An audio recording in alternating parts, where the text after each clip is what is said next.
그룹의 차광열 회장 일가가 불법 재대혈 치료를 받았다는 사실이 밝혀졌습니다. 검찰이 압수수색까지 했습니다. 이 재대혈이란 건요, 쉽게 말하자면 탯줄에 들어있는 피, 혈액을 말합니다. 이 혈액 안에는 조혈모 세포와 줄기세포가 다량 들어있어서 만약 이 아이가 나중에 백혈병 같은 어떤 난치성 혈액 질환에 걸릴 경우에 자신의 재대혈을 이용해서 치료할 수 있는 거죠. 모든 산모가 아이를 낳고 나면 탯줄이 나오는데요, 일반적으로는 버려집니다. 그걸 산모가 기증하는 경우에 한해서 연구 목적으로만 활용을 할 수 있는 건데, 그 연구 목적 재대혈을 차병원이 무단으로 VIP들에게 시술을 했단 겁니다. 이 기막힌 소식을 들은 기증 당사자들은 어떤 심정일까요? 예, 차병원의 재대혈을 기증한 어머니 한 분 익명으로 먼저 연결을 해보죠. 어머님 나와 계세요. 네네, 안녕하세요. 그러니까 모든 산모가 출산하고 나면 재대혈이란 게 나오는데, 네네. 어떤 경우는 따로 본인이 비용을 지불하고 자신의 아이를 위해서 보관해 놓는 경우도 있죠.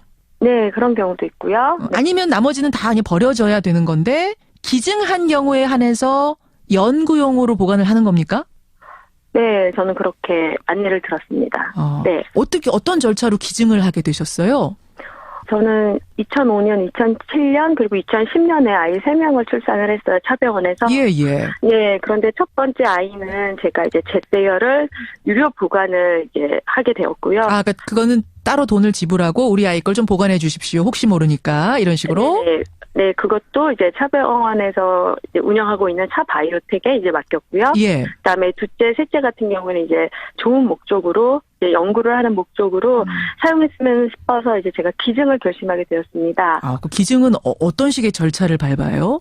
네, 저 같은 경우에는 제가 기억하기로는 진통을 하고 이제 분만대에 올라서 이제 다리를 이렇게 이제 고정을 하고 이제 그런 잠깐의 시간 동안 갑자기 이제 설명을 들었어요. 이제 이렇게 재대혈이 나오는데, 그러니까 이런 탯줄이 나오고 태반이 나오고 이 와중에 이제 재대혈이 있다. 근데 저는 그걸 알고 있었기 때문에 알고 있다고 이야기를 했을 때 거기에서 이제 그래서 이렇게 이제 연구 목적으로 사용하고자 하는데 기증을 하시겠느냐라고 이제 묻더라고요. 아니, 산모가 지금 진통이 최고조에 올랐을 그때의 동의서를 쓰라고 하는 것도 좀 시기가 좀 그렇네요. 제가 기억하기로는 많으면 한 3분 정도고 이제 호흡을 참으면서 이제 위험에 아이가 만약에 분만을 하다가 떨어진다거나 이런 경우가 있기 때문에 굉장히 이제 참고 있는 가운데 그렇죠. 예, 이제 그런 설명을 듣고 이름을 쓰고 시그네처를 받고 이제 그렇게 이제 그러고 난 다음에 이제 분만을 하고 나서 이제 그 앞에서 이제 저 이제 기증되었다라고 이제 그렇게 했던 거로 기억이 나요. 우리 어머님 같은 경우야 재대혈이 뭔지를 사전에 알고 계셨고 또 기증 좋은 일로 쓰겠다라는 생각을 하고 계셨던 분이니까 거기서 그냥 이렇게 기증하고 나서도 별 궁금증이 없으셨겠지만 다른 산모들은 이게 뭔지도 모르고 정신없이 그냥 서명하는 분도 계시겠는데요? 네, 그냥 서명하는 분도 계시고 대부분의 산모는 기억을 많이 못했는데 저 같은 경우에는 이미 이제 2번 정도 이제 과정이다 보니까 약간 조금 더 정신을 차리고서 그 과정을 기억하고 있는 것 같아요. 알겠습니다. 동의서를 받는 장소와 시기도 그렇게 적절해 보이진 않습니다만 그거는 차치하고 어쨌든 그렇게 해서 기증을 한 연구용으로 잘 써주십시오라고 기증을 한 재대혈이 지금 검찰 조사 결과 이른바 VIP라고 불리는 부유층 고객들, 특히 차병원 일가에게 시술이 됐다. 이 소식을 듣고는 어떤 생각이 드셨어요? 일단 처음에는 너무 황당해서 아무 말을 못 하고 있다가 이제 두 번째 드는 이제 굉장히 빠르게 드는 감정이 내가 좋은 마음으로 기증했던 게 그냥 단순히 개인의 사리사욕을 채우는데 그것도 이제 미용 목적으로 그렇게 됐다는 거에 내가 실험용 동물들과 별 상관이 없이 취급을 당했구나라는 약간 좀 그런 자괴감 같은 게 좀 크게 들었고요. 실험용 동물같이 취급받았구나라는 생각이 드셨어요. 네, 왜냐면 이거는 소위 말하면 난치병이라든지 그다음에 더 어린 아이들과 그리고 좀 제가 좀 감정이 좀 이렇게 갑자기 진정하시고 복받쳐 올라서 좀 갑자기 좀 이런 근데 그때는 정말 내가 그 재대혈이 그냥 실험용 동물들과 별반 다르지 않았구나라는 그런 자괴감. 그 다음에는 지금 이 사회가 이 의료계에 있어서도 부익부, 빈익빈이 굉장히 크게 나누어지고 있는 상태가 되어가고 있구나. 지금 이렇게 시국이 어지러운데 도대체 우리가 믿고 따라야 될 정부와 그다음에 소위 말하면 그 하이클래스라는 사람들이 하는 행동이라는 것이 이렇게 가고 있구나라는 생각에 정말 이렇게 잠을 못 잤어요. 잠을 못 잘 정도로. 네. 잠을 못 잘 정도로. 그래요. 네네. 그래요. 차병원에서는 제대열 기증자분들께 깊이 사과드린다라는 사과문을 발송은 하긴 했다라고 하는데 그건 받아보셨어요?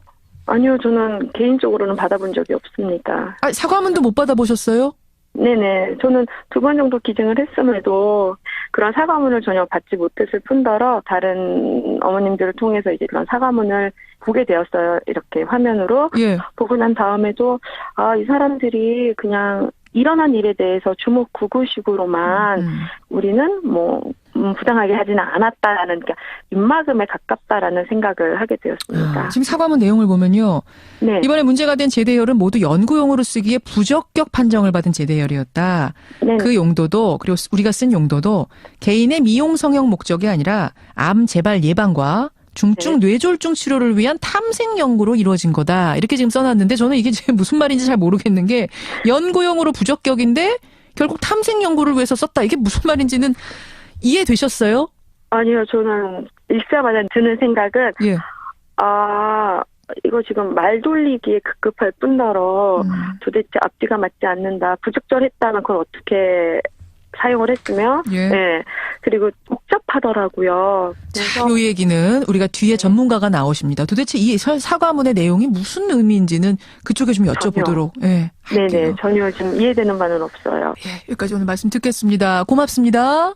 네. 예, 차병원에서 아이를 낳고 거기서 제대열을 연구용으로 써달라 기증하셨던 분, 한 분의 얘기를 먼저 들었습니다.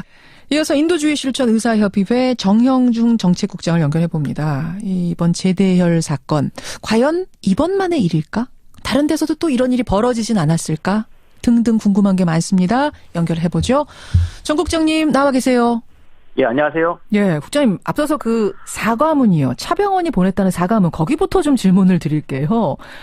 연구용으로 부적격한 제대열에 한해서 미용 성형 목적이 아닌 탐색 연구 목적으로 사용했다. 연구용으로 부적격인데 탐색 연구에 사용했다. 이게 무슨 말입니까? 완전 궤변에 지나지 않다고 저는 생각이 되고요. 궤변. 왜냐하면은 일단 탐색 연구라는 것이 연구자 임상입니다. 이것도 이제 임상 시험이기 때문에 공식 임상 시험 명단에도 없고 진료 기록부도 없는 사람들이 탐색 연구에 참여했다는 것 자체가 연구윤리 위반이고요. 또 하나는 미용 성형 목적이 아닌 곳에 이제 했다라는 부분은 또 이제 강조를 하고 있는데, 차병원에서 실제로 지금 임상시험 진행한 것 중에 상당수가 사실은 항노화, 노화 방지 연구고, 그리고 이 기존의 연구도 원래 이 연구였는데, 본인들이 무슨 내성마비 환자들도 아니지 않습니까? 지금 차병원 내성마비 환자들에 일가가? 대한 연구를 지금 하고 있습니다. 차병원에서. 그 부분들. 그러니까 이런 본인들 자체가 이제 건강한 사람들인데, 여기에 대해서 또 본인들이 미용 성형 목적이 아니다라고 한 것도 좀 납득하기가 어렵습니다. 내 몸을 탐색 연구하기 위해서 나 하나 희생해서 썼다 이렇게 되는 거예요. 연구용으로 부적격한 건데도 불구하고 내가 썼다 이렇게 되는 겁니까? 예, 그게 그때 첨언을 드리면 이제 이거는 2차 세계대전 전에 일본의 노구치 박사나 아니면은 과거에 의료인들이 자기 몸에 무슨 그런 매독균들 주사하거나 이런 수준의 아주 과거의 정근대적인 치료 이런 임상 시험 할 때 그러니까 임상 실험할 사람 못 구해서 의사가 직접 균 같은 거 넣는 그런 궤변이라고 들리세요? 예. 근데 요즘에 들어서는 임상 시험과 관련해서 핵심적으로 이해 당사자가 참여하는 것 자체가 본인이 이제 아무리 선한 의지를 가졌다고 하더라도 인정하지 않습니다. 그렇기 때문에 더더욱더 궤변인 것이죠. 그렇게 보시는군요. 근데 이 제대열 주사가 효능이 입증은 된 겁니까? 효과의 안정성이 입증이 안 돼 있기 때문에 임상시험을 하는 것입니다. 입증이 안 된. 근데 그러면 차광열 회장 일가가 굳이 이 제대열을 왜 직접 맞았을까요? 임상시험으로 안정성도 확보 안 된 건데. 예, 그래서 이 두 가지 정도 생각해 볼 수 있는데요. 하나는 자양강장이나 불로장생에 대한 집착을 하는 사람들이었을 수 있고요.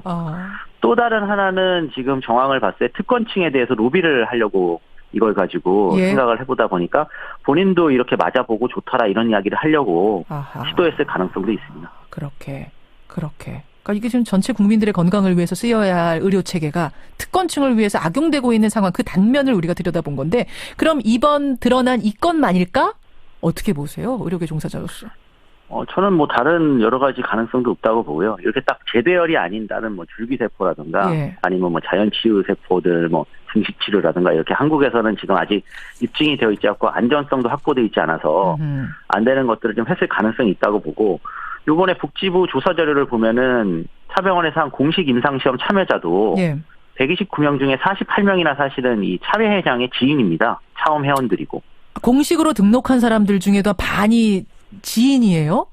예, 그리고 이 48명 중에 39명은 위약이 아니라 원래 이런 임상시험을 하면은 실제 효과가 있는 약을 투약하는 사람이 있고 아닌 거를 투약하는 사람이 있지 않습니까? 그렇죠. 반반인데요. 비교해가지고 이제 효능을 입증해야 되니까. 예, 제대열을 근데 맞은 사람이 이 48명 중에 39명입니다.